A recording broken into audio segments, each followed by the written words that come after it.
दूर से नीमा को निहार रहा था कि उसकी नज़रों के छोर पर मौजूद नीमा का चेहरा किसी भूत की तरह उदासी में लिपटा कितना निर्लिप्त था। उसे क्या कभी वो उसे इस उदासी की गहनता से बाहर निकाल पाएगा? क्यों वक्त उसके हालातों पर रहम नहीं खा रहा?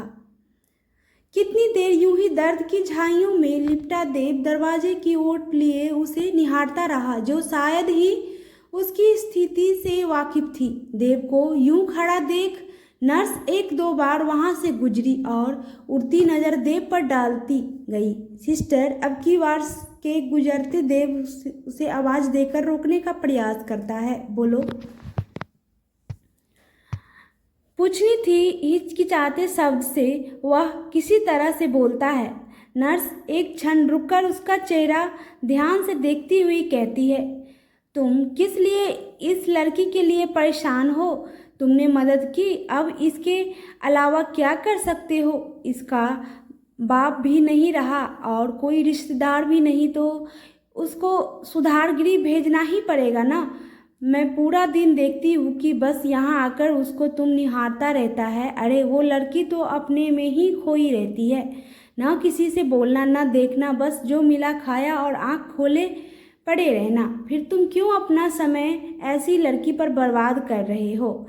नर्स की तलखी का देव के पास शायद कोई मकूल जवाब नहीं था, इसीलिए वह चुपचाप खड़ा उसे सुनता अपने हाथ में पकड़े लॉकेट को देखता रहा। उसे चुप देख नर्स उसके आगे हाथ फैलाकर लॉकेट देने का इशारा करती है तो देव हैरानी से चुपचाप लॉकेट उसके हाथ में रख देता है।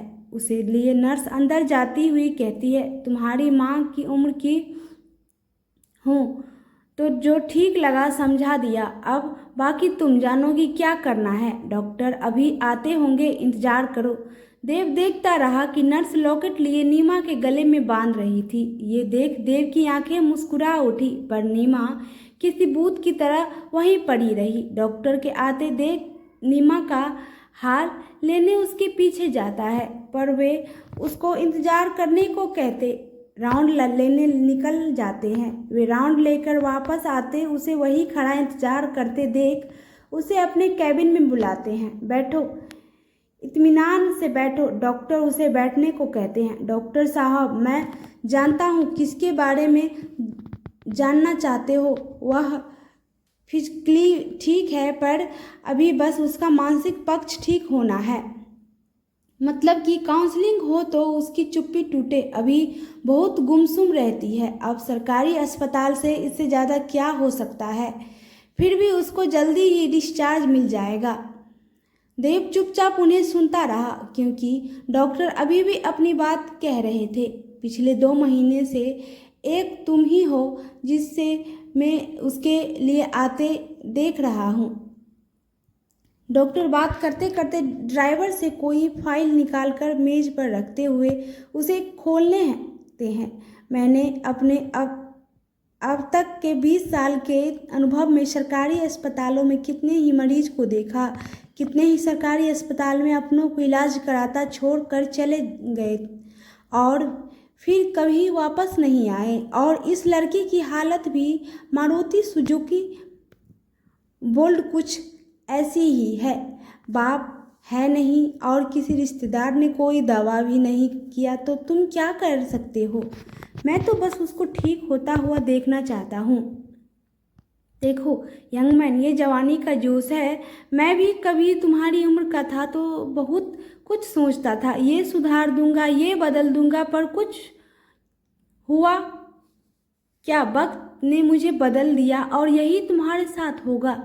इसलिए क्यों इस पर अपना समय बर्बाद कर रहे हो? तुम भले घर के लगते हो तो जाओ अपनी जिंदगी जियो। तुम्हें कौन सी लड़कियों की कमी होगी?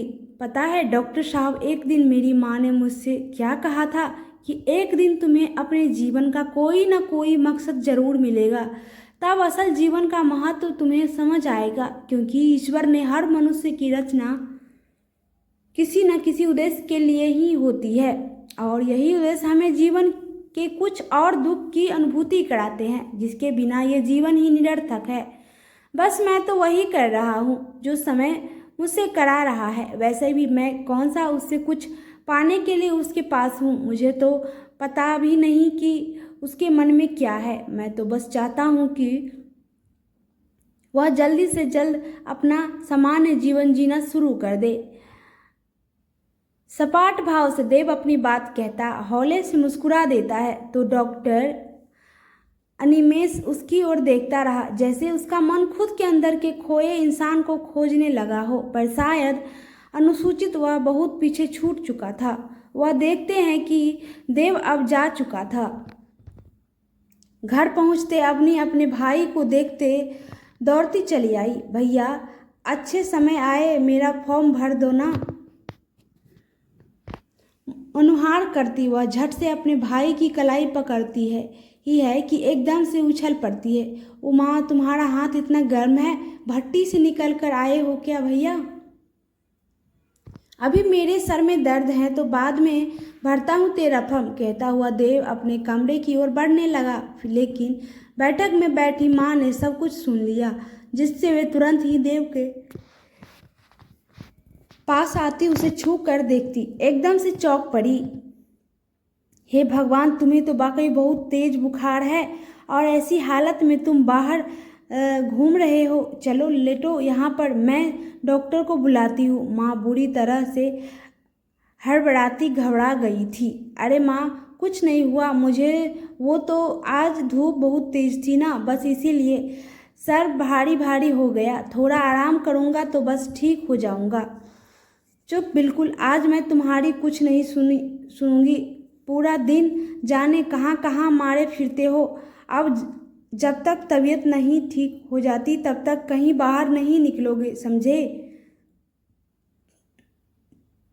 बॉस यहाँ है का पहला डिटेल कार्ड जो आपको आंशिक शेयर अर्जित कराता है। माँ ही हिदायत भरी हिकरी के बाद देव का वहाँ से हिलना भी मुश्किल था। बिस्तर पर लेटते देव को वाकई बहुत अच्छा लगा, जैसे उसका शरीर कब से यही आराम चाह रहा था। लेटते वह ऐसी तंद्रा में चला गया कि उसे पता भी नहीं चला कि कब डॉक्टर आया और कब चला गया। सारी रात पड़ा वह सोता रहा और सिरहाने बैठी माँ उसकी पट्टी करती रही। सुबह भोर ही बुखार कम होने से उसने जब आँख खोली तो माँ को अपने पास ही बैठा पाया।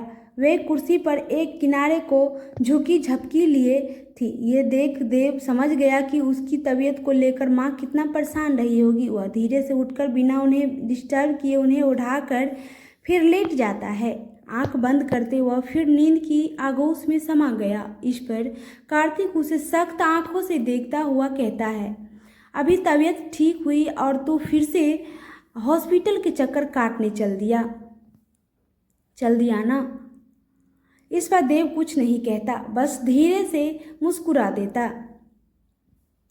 जावे, मैं नहीं आ रहा तेरे साथ, तो मैं भी कौन सा तुम्हें लिए जा रहा हूँ साथ, कहता भौं उचकाता कहता है। देव तो कार्तिक उसे चिढ़ी नज़र से देखता रह जाता है। देव वाकई हॉस्पिटल जाने को निकल रहा था। पिछले 3 दिन उसका मन ही जानता था कि किस तरह से वह खुद को यहाँ आने से रोक पाया। हॉस्पिटल आते वह सीधा वार्ड की ओर जाता है, पर तब उसकी आंखें हैरान रह गई जब नीमा के बेड पर अन्य किसी मरीज को पाता है तो उसका बेड जानने वह नर्स को ढूंढता हुआ उसके पास आता है। नर्स को जैसे उसके प्रश्न का पहले से ही अंदाजा था। अब तो वह यहाँ नहीं है, परसों उसकी मौसी आई थी, वही लिवा गई। आखिर यही तो तुम चाहते थे ना कि वह अनाथ की तरह ना रहे, उसे घर मिले। तो अब तुम खुश होकर अपने घर जाओ। देव उस पल ये खबर सुन तो पल को तय नहीं कर पाया कि इस खबर को सुनकर वाकई उसे खुश होना है या दुखी। फिर नर्स से नीमा की मौसी का पता लेकर बाहर चल देता है। उसे एहसास था कि अब निश्चित रूप से वह नीमा को रोजाना तो नहीं देख पाएगा, पर उसके घर पहुंचने की खबर से उसका मन संतुष्ट जरूर था। वह अगले ही पल उसे पते पर पहुंच गया जहां उसकी मौसी का घर था, पर अगले ही पल उसके होश उड़ गए जब उसे पता चला कि वो पता गलत है और उस नाम का वहाँ कोई नहीं है। 2 पल को सन्न हुआ देव वहीं सड़क पर खड़ा रह जाता है। एक ही पल में उसे लगा जैसे उसने सब कुछ खो दिया। कहाँ है नीमा, कैसी है, क्यों उसकी मौसी उसे ले गई, और ले गई तो अपना पता गलत क्यों दिया? क्या मात्र संयोगवश ऐसा हुआ या सोची समझी सच्चाई है ये? उस पल एक भी सवाल का जवाब नहीं था, इसलिए अपने सवालों की तलाश में वह पुलिस स्टेशन की ओर चल देता है और अपनी रिपोर्ट लिखाने वह SHO के सामने बता रहा था कि नीमा को उसकी मौसी अपने साथ ले गई और पता गलत नोट कराया, जबकि पिछले 2 महीने से उन्होंने उसकी कोई खैर खबर नहीं ली थी। फिर अचानक आते उसे अपने साथ इस तरह से ले जाने के पीछे उनकी क्या मंशा हो सकती है? थानाध्यक्ष अपनी घुरती आंखें उस पर टिकाते हुए बोल रहा था। कंप्लेन क्या है वो बताओ, और उससे पहले ये बताओ उस लड़की से क्या रिश्ता है तुम्हारा? भाई हो, पति हो या रिश्तेदार हो? जी कुछ भी नहीं। नजरें नीचे किए ये कहते देव के ओठों पर दबाव आ जाता है। इससे थानाध्यक्ष अपनी कलम रजिस्टर के बीच उल्टा ठोकता हुआ उस पर गरजा, तो बता क्या और किसके खिलाफ लिखूं कंप्लेन? लेकिन उसकी मौसी ने गलत पता क्यों दिया? वो उसकी मौसी है और तूने जो बताया उसके अलावा उसका और कोई नहीं है, तो उसकी मौसी का हक है तो ले गई अपने साथ, और अगर कुछ बुरा होगा उसके साथ तो उस लड़की को बोलो तब कंप्लेन लिखूंगा, समझे? पर यही तो समस्या है, वह मिल ही नहीं रही। देव झल्ला उठा। तो जब मिली ही नहीं तो कैसे कह सकते हो कि उसके साथ बुरा हो रहा है? हो सकता है गलती से पता गलत हो गया, और तेरा उस लड़की से कोई रिश्ता नहीं तो तुझे क्या फर्क पड़ता है कि वो कहाँ है? तूने एक बार उस लड़की की मदद की, अब क्या दोबारा उसने तुम्हें मदद मांगी नहीं ना? तो जाओ यहाँ से, समय बर्बाद करने आ जाते हो। अब की फालतू की बात के लिए मेरे पास आए तो तुम्हारे खिलाफ ही मैं FIR लिख दूंगा, समझे? अब देव के पास कुछ कहने को नहीं रहता तो निराश घर वापस आ जाता है। उसके घर वापस आते सभी को नीमा का जाना पता चल जाता है। अपनी हाथ में फॉर्म लिए देव को अपने सामने से जाता हुआ देखती रही, पर कुछ बोलने की हिम्मत नहीं कर पाई। देव थके कदमों से चलता कमरे में आता सीधा लेट जाता है। माँ समझ रही थी पर कुछ कहने सुनने को था ही नहीं, जिससे एक अजीब खामोशी सबके बीच पसरी रही। सबको लगा शायद अब से नीमा का किस्सा यही समाप्त होना तय हो। देव के मन में क्या है ये तो सिर्फ उसी ही पता था। वह इस वक्त कुछ समझ नहीं पा रहा था, लेकिन नीमा को पूरी तरह से अपने दिमाग से निकाल पाना भी उसके लिए असंभव था। अगले दिन सुबह ही वह कार्तिक के घर पहुंच गया। वह अभी सो कर भी नहीं उठा था। उसके कमरे में बेधड़क पहुंचते वह उसे झकझोर कर उठाने लगता है, जिससे हड़बड़ा कर उठता कार्तिक 2 पल तक देव को देखते हुए खुद को होश में लाता लगभग उस पर बरस पड़ता है। अबे क्या हुआ, कहीं तूफान आ गया या जलजला? कहता कार्तिक बड़बड़ाता रहा तो देव मन ही मन बुदबुदा उठा। क्या कहे कि मन के समंदर में जज्बातों का कैसा जलजला सा उठ रहा है। इतनी सुबह आकर उठा दिया, अब बोलना भाई। वो नीमा। देव अपनी बात कह भी नहीं पाया और कार्तिक अपना हाथ सर पर मारते कह उठा, फिर नीमा? अबे तेरा दिन इसी नाम से शुरू होता है क्या? सुनना पूरी बात। आज सुबह मैं हॉस्पिटल गया, तब पता चला 2 दिन पहले उसकी मौसी उसे डिस्चार्ज करा कर वहाँ से ले गई। वाह, मार दिया वे पापड़ वाले को, ठीक है ना? अब तेरी जिम्मेवारी खत्म। कार्तिक अपनी दबी खुशी दबा नहीं पाया। नीमा के जाने की खुशी उसके शब्दों में झलक उठी, लेकिन देव उसकी बातों पर ध्यान दिए बिना अपने मन का मलाल निकालता रहा। यार समझ नहीं रहा है, अगर वो ठीक रहे तो सच में मैं बहुत खुश होता, लेकिन यहाँ तो कुछ और ही झोल है। उसकी मौसी ने अपना जो पता लिखाया, मैं वहाँ गया था और वो पता गलत निकला। तो सोच उसकी मौसी ने ऐसा क्यों किया। एक तो इतने दिन कोई खबर नहीं रखी और अचानक ले गई, तो ऐसे तो कहीं नीमा फिर किसी मुसीबत में तो नहीं। देव एक सांस में अपनी बात कह गया, जिसे सुन कार्तिक में कोई खास प्रतिक्रिया नहीं हुई। कैसे? अबे अगर ले गई तो गलत पता क्यों दिया? मैं तो उसकी मौसी के खिलाफ थाने में रिपोर्ट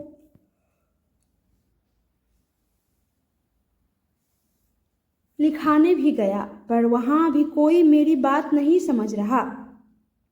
अबे तो क्या समझे, जबरदस्ती तू उसके पीछे पड़ा है। जाने देना, उसकी मौसी ही तो है। तू समझ ही नहीं रहा। अगर ऐसा है तो अपना गलत पता क्यों दिया? तो क्या करेगा तू अब? नीमा की खोज और उसी के लिए भाई तेरी मदद चाहिए ना। कार्तिक दोनों हाथ से अपना मुंह बंद करता गर्दन न में हिलाता है। मैं कुछ नहीं बोलूँगा, बोलता हूँ तो साला आइडिया निकल जाता है। अबे नौटंकी बंद कर और मदद करना मेरी। अब तेरे सिवा कौन है जिससे मैं अपने दिल की बात कहूँ? सोचना कोई आइडिया। ना मैं कुछ नहीं बोलूँगा, तूने बहुत रायता फैला रखा है नीमा नाम का। अब बोलेगा कि फिर से उसे ढूंढने की ABCD से शुरुआत कर और ले जाएगा फिर उस चाय की टपरी पर बकवास कराने। तो मैं न जा रहा कहीं, कार्तिक बोला और देव के चेहरे के भाव बदल गए।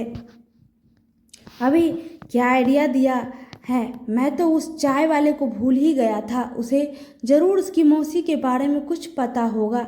चल भाई चलते हैं वहीं, देव कहता तुरंत उठ गया, जबकि कार्तिक अपनी मड़मड़ी हालत में उसको देखता हुआ मुंह बनाते हुए बोल रहा था, इसीलिए मैं अपना मुंह नहीं खोलता।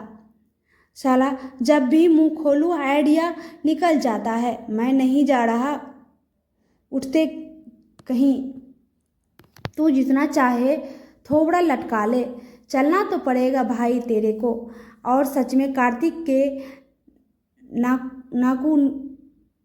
नानुकुर की कोई परवाह किए बिना देव उसे उसी हालत घसीटता हुआ बाहर ले चला। मुंह तो धोने दे भाई, शेर को कभी मुंह धोते देखा है? चल ज़्यादा नाटक मत कर। अबे ब्रश तो करने दे। चल बे, रोज रोज ब्रश करके तू क्या उखाड़ लेगा? तू चाय से कुल्ला कुल्ला कर लेना। अब चल। कार्तिक का बस न चला और उसे आखिर देव के साथ उसी हालत में बाहर जाना पड़ा। अगले कुछ ही पल में वे उसी चाय की टपरी पर खड़े थे जिस गली में नीमा का घर था। चाय वाला भी हमेशा की तरह खाली बैठा मक्खी मार रहा था, पर देव को देखते उसे पहचानते एकदम से उछल ही पड़ा। अरे आप भैया जी, बड़े दिन बाद आए, पर क्या कमाल हो, आप क्या काम किया आपने, एकदम हीरो वाला। हम तो सोच ही नहीं पाए थे कि हमारी गली में इतना कुछ हो गया और हमें पता भी न चला। पर आप गजब हो भैया जी। बैठो, आज स्पेशल वाली चाय पिलाता हूँ। दोनों को अंदाज़ा भी नहीं था कि उनका वहाँ ऐसा कुछ स्वागत होगा। हैरान चेहरे के साथ वे दोनों वहीं बैठ जाते हैं। चाय वालों की फालतू की बकबक को वह फिर अपने प्रश्न की ओर मोड़ता है। देव तो चाय वाला कह उठता है, मौसी जी, हाँ 2 साल पहले जब नीमा की माँ मरी थी, तब उससे पहले उसकी मौसा बहुत आते थे यहाँ। एक बार को क्या बताए भैया जी, नीमा का मौसी हमारे पीछे पड़ गया कि अपना LIC करा लो। अब आप ही बताओ भैया जी, हमारे जीवन का क्या होना और क्या ना होना। अपना न कोई आगे न कोई पीछे, फिर काहे को करा ले LIC भैया जी। अब आप ही बताओ।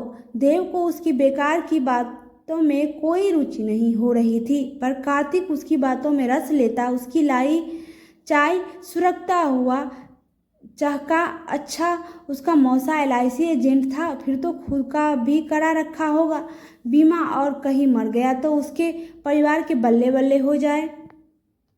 हाँ भैया जी, बिल्कुल यही हुआ। सुना था करोड़ों का कराया था बीमा, और अचानक जब मरा तो मौसी तो करोड़पति हो गई और घर को बंगला बना लिया। बिना पति के करोड़पति कहकर ठहाका मारता कार्तिक और चाय वाला हंसते हुए एक दूसरे को ताली मारते हैं, पर सीधे चेहरे के साथ बैठा देव ये सुनते एकदम से उचक पड़ता है।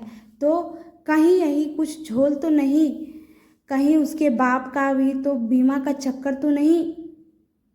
अब देव की बात सुन दोनों की हंसी गायब हो गई और वे हैरान उसका चेहरा देखते रहे। पूरा दिन घूमते हुए भी देव नीमा के बारे में कुछ भी पता नहीं लगा पाया। इससे उसका मन बुरी तरह से व्यवस्थित हो उठा।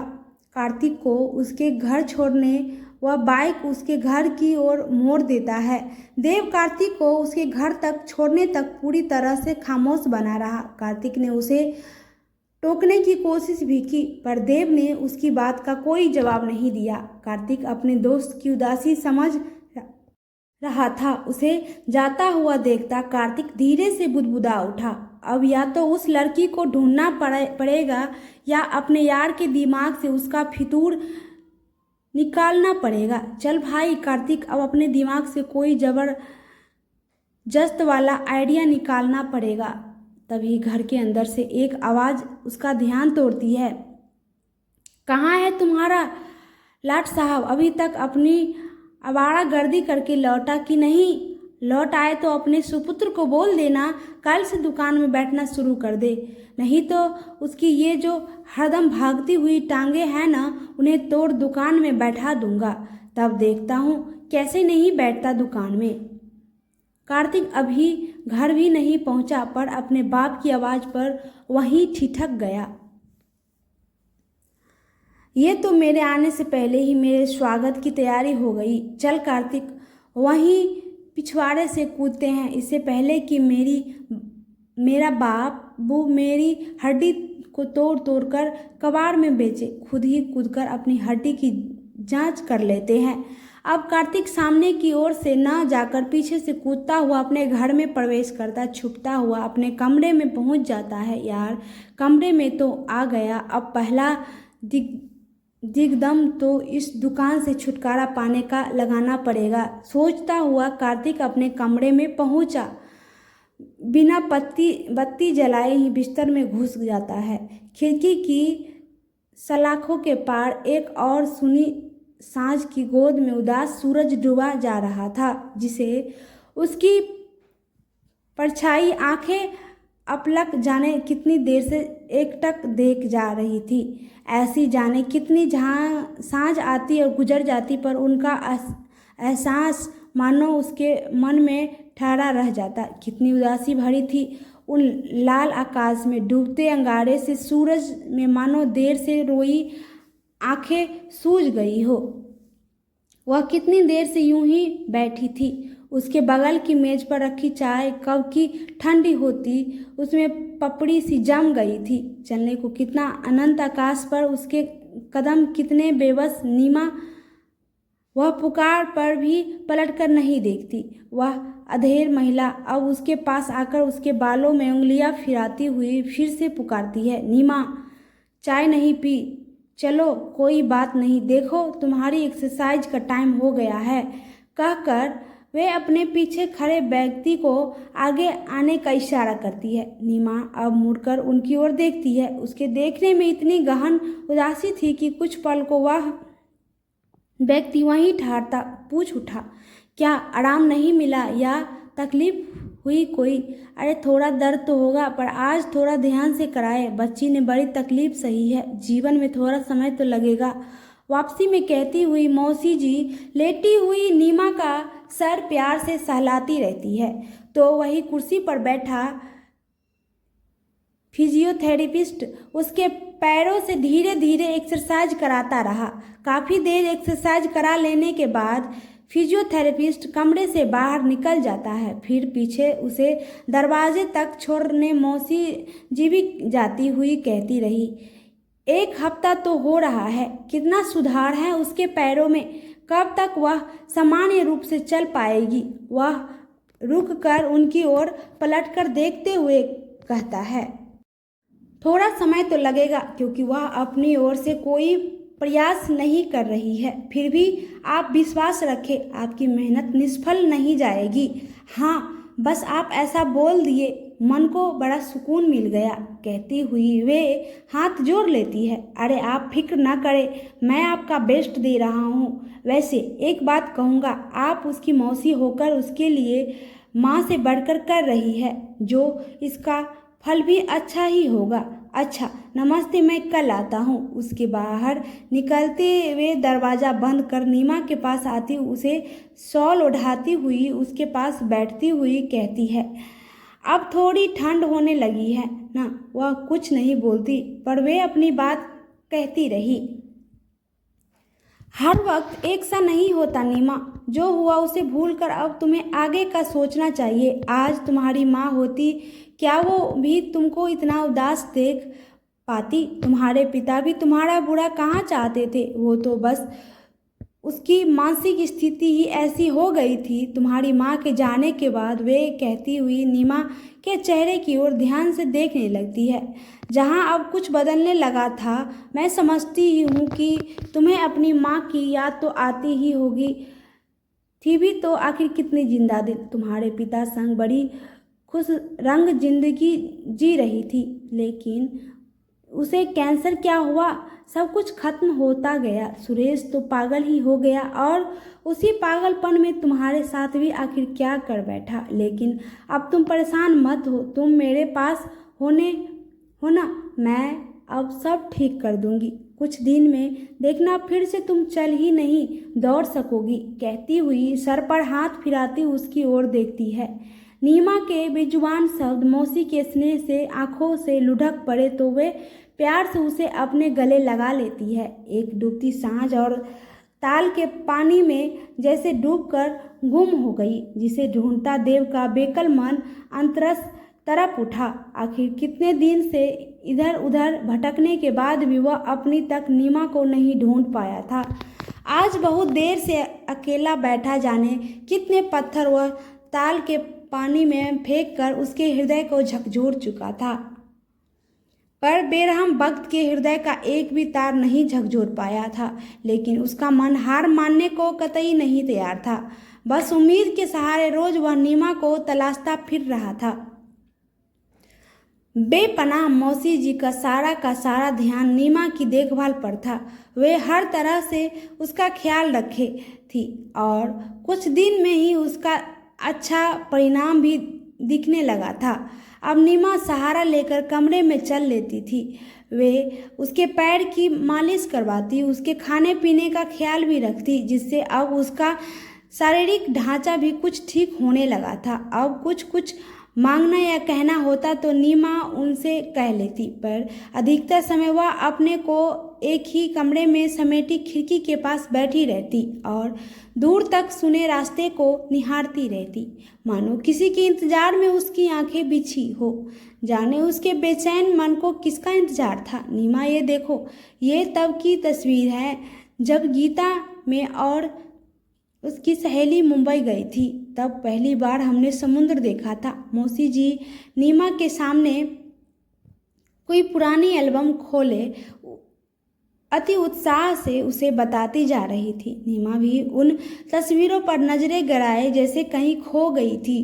कॉलेज की ओर से गई थी। हम तीनों देखो एक ही चोटी के समुद्र की ओर देख रही थी। तभी किसी विदेशी फोटोग्राफर ने हमारी तस्वीर खींच ली। बोला, बहुत सुंदर लग रही हैं आप तीनों, और उसने वादा किया कि वह अपने देश पहुंचकर तस्वीर भेजेगा। और यही तस्वीर भेजी उसने। अच्छी है ना? अब की नीमा के ओठों के किनारे भी हल्की मुस्कान से फैल गए। गीता भी तो बहुत सुंदर, तभी तो सुरेश कितना पीछे पड़ा रहा। पूरे कॉलेज के टाइम भर बस तुम्हारी माँ को निहारता। सब कुछ अच्छा चल रहा था, पर होनी आखिर किसने रोकी?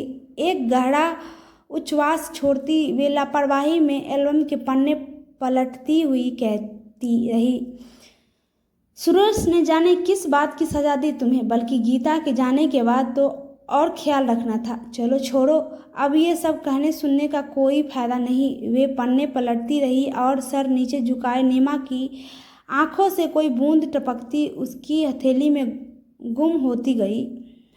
आज मौसी यादव की पोटली से नीमा की कविता की डायरी निकाल लाई थी। उसे खोले हुए उसके पास बैठी कह रही थी, आज तुम्हारे घर गई थी तुम्हारा कुछ सामान लाने, तो देखो तुम्हारी डायरी भी ले आई। इसी में कविता लिखती थी ना। वे डायरी उसकी ओर सरका कर नीमा की प्रतिक्रिया देखती रही, जो उसी तेजी से डायरी अपनी ओर लेती उसके पन्ने दर पन्ने पलट रही थी। याद आया ना, इस डायरी के लिए कितनी डांट खाती थी गीता से।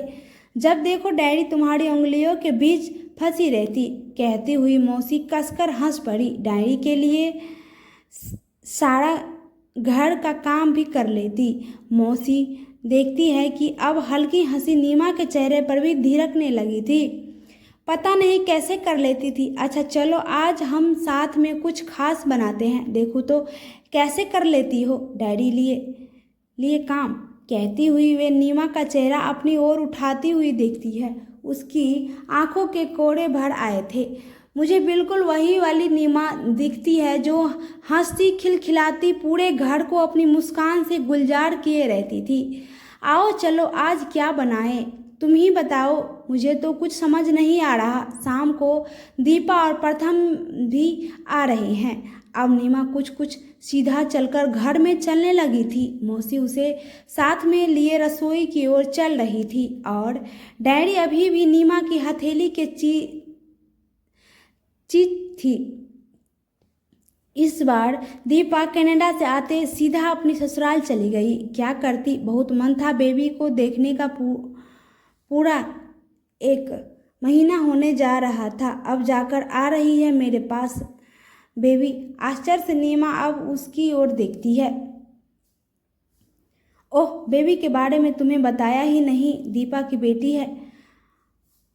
12 महीने की नन्ही गुलाबी फाहे सी सुनहरे बालों वाली उसी को मैं बेबी बुलाती हूँ। अभी उसका नाम नहीं रखा तो सब उसे बेबी ही बुलाते हैं। बड़ी प्यारी है, अपनी ही धुन में कहती रसोई में आते कोई साग उसकी नज़रों के सामने करती हुई कहने लगी, तभी तो आज कुछ खास बनाने का मन है, इतने दिन बाद जो आ रही हैं दीपा। ये देखो काफली का साग भी रखा है, इसे तो बड़ा अच्छा बनाती थी तुम, इसीलिए इसे तुम ही बनाओ आज। नीमा डायरी स्पेल के किनारे रखती साग देखने लगती है और मौसी जी भी आटा शांति शांति कहती रही। कनाडा में बेचारी अकेली पड़ जाती है, काम भी करो और बच्चा भी संभालो। मेरा कितना मन करता है कि उसकी मदद के लिए चलूँ उसके साथ, पर ये नौकरी भी तो है। तुम्हारे मौसा जी के जाने के बाद उन्हीं के LIC दफ्तर नौकरी मिल गई। अब वही मेरे जीवन यापन का जरिया और एकमात्र सहारा है। अरे लाओ मैं इसे धो देती हूँ। बहुत देर से खड़ी नीमा कुछ लड़खड़ा जाती है तो मौसी जी उसके हाथ से साग लेती हुई उसे एक स्टूल में बैठने का इशारा करती हुई कहती है, ज़्यादा परेशान होने की ज़रूरत नहीं है, बैठो। वैसे आज मैंने अरसा बनाने की भी सोची है, इसके लिए रात से चावल भिगो रखे हैं। मैंने तुम्हें भी तो बहुत पसंद है ना अरसा, चलो आज मैं इसे बनाना भी बताती हूँ। वे जल्दी जल्दी रसोई में हाथ चलाने लगी थी तो नीमा बैठे बैठे काम कर रही थी। घर के काम भी ना किसी एक्सरसाइज से कम नहीं है, इसलिए तो दीपा बेचारी बहुत थक जाती है। देखना तुमको देखते कितना खुश हो जाएगी। तब से फ़ोन पर मुझसे कही रही थी, आते ही नीमा से बहुत सारी बात करनी है। कितना अच्छा लगता था जब छोटे में तुम दोनों मिलती थी तो पूरे समय दीपा के साथ साथ ही रहती थी। अब तो खुद बेचारी इंडिया ही साल में 1 बार आ पाती है और आते ही पहले ससुराल जाना पड़ता है। इस बार तो 50 दिन की छुट्टी पड़ आई है। मैंने भी कह दिया कि अब के बाकी दिन मेरे साथ ही रहेगी, ठीक है ना, भी तो समय बिताएं। आखिर कुछ दिन तुम्हारे साथ वे मुस्कुराकर नीमा की ओर देखती है। बातें करते करते खाना भी बन चुका था तो नीमा डायरी लिए कमरे में लौट गई। तभी दरवाजे की घंटी बजी, जिसे सुनते मौसी जी भागी भागी दरवाज़ा खोलने पहुंच गई। दरवाजे के पार बेटी को देख वे बेसब्र होती उसे गले लगा लेती है। पीछे खड़ा उसका पति प्रथम गोद में उसकी बेटी लिए मुस्कुरा कर उसकी ओर देखता है। ईजा अंदर तो आने दो। हाँ हाँ अंदर आ जा, कितना इंतजार कराया, इस बार आओ प्रथम।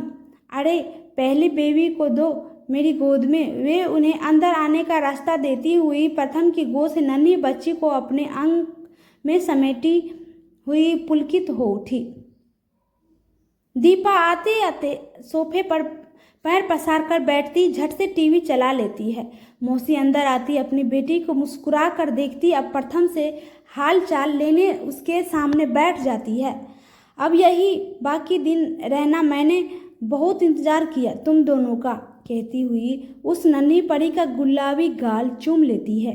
थोड़ा एक हफ्ते के लिए दिल्ली अपने ऑफिस भी जाना है, फिर यहीं रुक जाऊंगा। ठीक है मैं खाना लगाती हूँ, कहती हुई वे उठने का उपक्रम करने लगी तो बच्ची को प्रथम अपनी गोद में ले लेता है। फिर वे दीपा को अपने साथ अंदर चलने का इशारा करती है। अगले कुछ पल बाद प्लेट में कुछ लिए उसके बीच रखती हुई कहती है, पहले ये अरसा खाओ तब खाना लगाती हूँ। मौसी फिर से बच्ची को अपनी गोद में ले लेती है, जिसे प्रथम अब खाते खाते टीवी पर अपना सारा ध्यान लगा दिया था। तो मौसी अंदर रसोई की ओर चल दी, जहाँ खड़े खड़े ही कुछ मुंह में डाले ते दीपा कह रही थी, वाह अरसा मेरा फेवरेट है। दीपा बच्चों सी खुश हो जाती है। हाँ इसलिए तो बनाया। मौसी बच्ची को गोद में लिए अपनी बेटी से धीरे से कह रही थी, नीमा से तो मिल लेती। हाँ मिल लूँगी, कौन सा भागी जा रही है, कहीं लापरवाही से कहती। वह इम्तिहान से अरसा खाने में थी, उसी से बनवाए हैं अरसा, अच्छे हैं ना। अच्छा नीमा ने बनाए, तुम तो गजब हो। ईजा उस पागल से काम भी करवाना शुरू कर दिया। हट कुछ भी बोलती रहती है, तेरी ना जितनी जबान चलती है उतना दिमाग चलता तो पहले यही ले आती प्रथम को। अपनी तिरछी मुस्कान से वे कहती है, पर दीपा के चेहरे पर लापरवाही भरे भाव बने रहे। तुमको लगता है ऐसा प्रथम पर वही करते हैं जो उसके जी में आता है, और मुझे भी कोई ससुराल जाकर मज़ा नहीं आया, गांव जाकर बस दिमाग ही खराब होता है। पता नहीं गांव में प्रथम को क्या मज़ा मिलता है। वहाँ प्रथम को देखकर कोई नहीं कह सकता कि ये आदमी कनाडा में जॉब करता है। यही तो तुम प्रथम को समझ नहीं पाई, तभी तो मुट्ठी में भी नहीं कर पाती। दीपा मुंह में खाने की चीज भरे उनकी ओर देखती रही। तुम खाओ, मैं बेबी को नीमा के पास ले जाती हूँ, उसे हिल मिल जाएगी तो अच्छा रहेगा। नीमा बिस्तर पर आधे लेटी अभी भी डायरी का पन्ना पलट रही थी। पन्ने पलटते खोई खोई अपनी कलाई को सीधा करती, उस पर उंगली फेरती अपलक देख रही थी, जहाँ कभी न किसी जगह कभी भूल से द बन गया था। सब धीरे धीरे याद आ रहा था कि इस बात पर कितना सब हंसे थे उस पर। उसे भी अपनी बेवकूफ़ी पर समझ नहीं आया कि हंसे या रोए, पर वो अक्षर आज भी तन कर कैसे खड़ा है। क्या मिटवा दे उसे, पर जाने क्यों मन हाँ ही नहीं बोलता। इस पर सोचती नीमा फिर पन्ने पलटती, बेख्याली से किसी एक पन्ने पर रुकती, उसे ध्यान से देखने लगती है। क्या ख्याल रहा होगा जब ये कविता लिखी उसने। डूबी शाम के अंधेरे में किसी नन्हे तारे सी उम्मीद की कश्ती थामे मन जाने कहाँ कहाँ उड़ता फिरता है उसका मन। तभी तो लिखी थी उसने जाने किसके इंतजार में ये कविता, जिसे वह पढ़ती रही थी। तुम जंगल फिरो, मैं भी आती हूँ पीछे तुम्हारे। तुम जिस सूखे दरखत के पास रुकोगे वहाँ मेरा इंतज़ार छोड़ देना। संभव है मेरी देह तुम्हारे तुम्हारे कदमों का साथ न दे सके, पर उन झड़ते पत्तों की हर कसमसाहट में नमी के अंश सी मेरी याद परछाई की तरह सदा साथ रहेगी तुम्हारे। नीमा। मौसी की आवाज़ पर नीमा चौंक कर उसकी ओर देखती है कि गोद में नन्ही बच्ची लिए उसी की ओर आ रही थी। ये देख वह उठकर बैठ गई। ये देखो, ये है नन्ही पड़ी सी बेबी। आहा, देखो तुम्हें देख कैसे मुस्कुरा रही है। नीमा भी उस नन्ही बच्ची की निश्चल मुस्कान को देखती रह गई। खुले आकाश की रुई के फाहे से बादलों से गाल थे उसकी हवा में फेंकती बाहें झट से वह थाम लेती है, जिससे वह अपनी मटर सी गोल आंखें नीमा की ओर टिका कर मचल उठी। नीमा उसे गोद में लेने को मचल उठी तो मौसी ने भी उसे नीमा की गोद में बैठा दिया। नीमा उसे बहलाते खुद भी मुस्कुरा रही थी। नन्ही बेबी अब उसकी उंगलियों से खेलने लगी थी। ये देख मौसी खाना लगाने का कहकर वहाँ से चली गई। रसोई में दीपा अपना खाना परोसकर खाने भी लगी थी। अरे, मैं आ तो रही थी, चलो तुम खाओ, मैं प्रथम के लिए खाना लगाती हूँ। वे मुस्कुराकर उसको देखती गैस पर पड़ी पूरी के लिए कढ़ाई चढ़ाने लगी। खाते खाते दीपा का ध्यान अब उनकी ओर गया तो वह शक पका कर पूछ उठी, बेबी कहाँ है? नीमा के पास, ये इत्मीनान से जवाब देती है, लेकिन दीपा के हाव भाव अवाक बने रहते हैं। उस पागल के पास आपने बेबी को छोड़ दिया? कैसी बात करती हो? मुझे पता है कि मैं क्या कर रही हूँ, वो बिल्कुल ठीक है, पर बस तुम आराम से खाना खाओ, फिर जाकर नीमा से मिल आना, रिश्ते को समझना सीखो, समझी? चलो अब मुझे प्रथम के लिए भी खाना लगाने दो। वे जितनी आसानी से मुस्कुराकर अपनी बात कह गई, दीपा के चेहरे को देखकर लग रहा था कि उसे कुछ समझ नहीं आया था। वह उलझी सी खड़ी अपनी माँ को देखती रही। वे प्रथम को खाना लगाकर दीपा को लिए नीमा के पास आई तो दीपा अपनी सोच से विपरीत नीमा को देख वाकई हैरान रह गई। नीमा यूँ तो वाकई काफ़ी उजले रंग रूप और तीखे नाक नक्श की थी, मानो पहाड़ों से उतरी कोई अनछुई नदी सी हो, पर गुजरे दिनों में उसकी काया काफ़ी मलिन हो गई थी, जिसे वह अपनी माँ द्वारा भेजी तस्वीर से देख चुकी थी। पर आज उसे लगा कि इतनी जल्दी नीमा कैसे बदल गई, बल्कि उसकी काया जैसे और निखर गई आई थी। यूँ तो पहाड़ी अंचल में सभी की काया में अलग ही उजास समाहित रहता है, पर दीपा की रंगत कुछ गहरी गेहुए रंग की थी, बिल्कुल अपनी माँ जैसी। बस कनाडा में रहने से उसकी हाव भाव में थोड़ी गर्वीली ऐठ सी समाई रहती थी। बच्ची अभी भी आराम से नीमा की गोद में सर रखे उसकी उंगलियों से खेल रही थी। ये देख दीपा उसके पास आती बच्ची को अपनी ओर खींच लेती है। अचानक ऐसे व्यवहार से नीमा चौंक कर उसकी ओर देखती है। बच्ची भी कुछ कुनमुना गई थी, मानो अचानक उसके हाथ से कोई खिलौना छूट गया हो। पर मौसी तुरंत स्थिति संभालती हुई बोल उठी, बहुत तंग किया मौसी को, लाओ अब मेरी गोद में दो। बच्ची अब उनकी गोदी में आ गई तो दीपा आंखों से अपनी माँ का इशारा समझती धीरे से मुस्कुरा दी।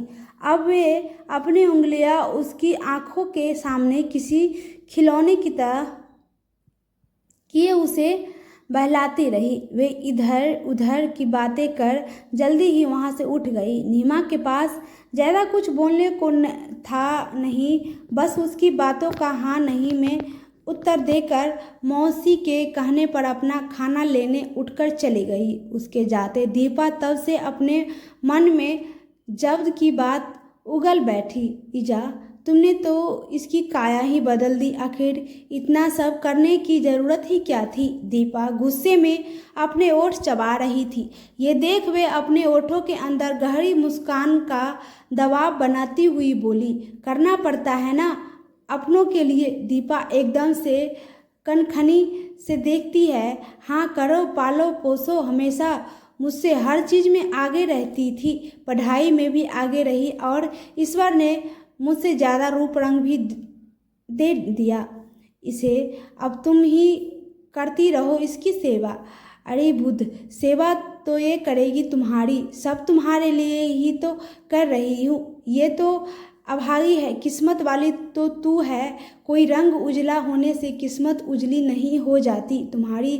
तुम ही देखो, तुम कहाँ कनाडा में शादी करके सुखी हो, तो ये अनाथ अब किसके लिए जिएगी? कौन है जो इसे पूछेगा? वो तो मैं हूँ जो यहाँ ले आई, नहीं तो किसी आश्रम में पड़ी रह जाती। वह हतप्रभता से उसकी तरफ देखती है। कनाडा में कहाँ मिलती हैं काम करने वाली, और डिलीवरी के बाद से तुम्हारी नौकरी भी छूट गई। अब इसे ले जाओगी तो तुम्हारा काम ही तो आसान होगा ना। बच्ची अब अपनी नानी की लंबी चोटी से खेलने लगी थी। अच्छा और क्या तू समझती बड़ी देर से है, इसे ले जाओ, आखिर यहाँ रहकर करेगी भी क्या? इसका बाप भी मर गया, इसे मैंने ये बताया भी नहीं, और बताने की आखिर ज़रूरत भी क्या है? कौन सा इसके लिए कुछ कर भी रहा था? मैं तो हरदम यही कोशिश कर रही हूँ कि इसका यहाँ से इसका मोह भंग हो और ये तुम्हारे साथ कनाडा चले जाए, पर प्रथम राजी नहीं होंगे। ओहो, तो कर लेना राजी, वो पत्नी भी क्या जो अपनी बात पति से न मनवा सके। और रही बात वीज़ा इत्यादि की, तो वो सब मैंने पहले से ही तैयार करवा लिया है। क्या सच? अब अवयस्क खुशी उसके चेहरे पर दमक उठी तो वे अपनी बेटी का गाल प्यार से छूती हाँ में सर हिला देती है। अब तक खेलते खेलते नन्ही सो गई थी तो उसे गोद में लिए दीपा उठकर जाने लगी। उसे देखते ढेरों विचार उसके मन में घुमरने लगे, जैसे कई साल पीछे मन दौड़ता भाग गया, जब हर बात पर माँ की उन दो बहनों में तुलना कर देती, मन चिढ़कर रह जाता। गीता की शादी भी कॉलेज के स्मार्ट लड़के सुरेश से हुई, जबकि उसकी शादी के लिए माँ बाप की जूतियाँ घिस गई। तब जाकर कहीं बीमा कंपनी का बाबू मिला। क्या रूप से किस्मत चमक जाती है? नहीं, वक्त के साथ उसके सिर पर ही दिया कि रूप के साथ किस्मत नहीं खिल उठती। आखिर हर चमकती चीज़ सोना नहीं होती। इधर देव अपने बहन का फॉर्म भरकर ये लो, तुम्हारे फॉर्म में करेक्शन कर दिया, आज ही लास्ट डेट है, जाकर जमा कर दो। फॉर्म अपनी छोटी बहन की ओर बढ़ाता है देव। थैंक यू भैया, अब तो मेरा फॉर्म रिजेक्ट हो ही नहीं सकता। क्यों? चौंककर देव उसकी ओर सर उठाकर देखता है। पता नहीं, पर जब आप फॉर्म भरते हो ना, तब हमेशा एक बार में ही सेलेक्ट हो जाता है। मेरे से पता नहीं क्या गलत हो जाता, कहती हुई अपने ही सर पर टिप मारती है। मैं हर काम मन लगाकर जो करता हूँ, बड़े गंभीर शब्द में बोलता देव अब उसकी ओर से नज़र हटाकर खिड़की के पार देखने लगता है, जहाँ से सड़क का छोर दिख रहा था। शायद उसे कार्तिक का इंतजार था। वह जाने से पहले अपने भाई का चेहरा देखती है, जहाँ गहन उदासी उसे दिख रही थी। उसे कारण भी पता था कि उसका भाई नीमा की गुमशुदगी से परेशान है। यकीन उसके भाई का दिल कितना अच्छा है, किसी अनजान लड़की के लिए वह फिक्रमंद था। वह सोचती हुई बाहर चली जाती है। देव वह पुकार पर सर उठाकर देखता है। कार्तिक देहरी पर खड़ा उसे आवाज़ लगा रहा था। शायद उसके देखने से पहले ही वह घर के अंदर आ चुका था। कुछ पता चला प्रश्न के शब्दों से कहीं ज़्यादा उसके हाव भाव से प्रकट हो रहा था। ये सुनते कार्तिक का खिला चेहरा पल में मुरझा जाता है। नहीं, कितना सर्च करूं यार, तू भी तो गली गली की खाक छान चुका है। अब तू ही बता, इस शहर में कितने तो बीमा वाले होंगे, उससे उसका मौसा कौन सा रहा होगा, कैसे पता चलेगा भाई? देव की निराशजनक आंखें अब झुक गई थी। ये देख कार्तिक उसके पास बैठता हुआ उसके कंधे पर अपनी बाँह फैलाता हुआ सांत्वना जैसा देता हुआ कहता है, यार तेरे लिए कहाँ कहाँ की खाक छानता फिरूं हूँ, पर कुछ सही से अता पता तो तभी तो न मिलेगा। कोई आइडिया भी दिमाग में नहीं आ रहा। बता ना क्या करूँ तेरे लिए। इस वक्त कार्तिक के लिए बस अपनी दोस्ती के लिए कुछ भी करने का जुनून सा था। छोड़ दे, जाने दे, किसी कसक की तरह उसके गले से जैसे दर्द फूटता है। कार्तिक आश्चर्य से देव की ओर देखता है। हाँ जाने दे, बहुत कर लिया तूने मेरे लिए, शायद अब आगे का रास्ता हमारे लिए बना ही नहीं है। कार्तिक साफ साफ देख पा रहा था कि किस हालत में देव के मुंह से ये सब निकले होंगे, पर वाकई उसके हाथ में कुछ नहीं था। चल बाहर कहीं हो कर आते हैं, कहते हुए देव उठकर बाहर की ओर चल देता है तो कार्तिक भी उसके पीछे पीछे चलता चलता बोलता रहता है, हाँ चल यार, बहुत जोर की भूख लगी है। वैसे भी तेरे लिए मैं घर से भाग कर आया हूँ, नहीं तो आज मेरा बापू मुझे मुर्गा बनाकर दुकान में जरने ही वाला था। Please subscribe my channel.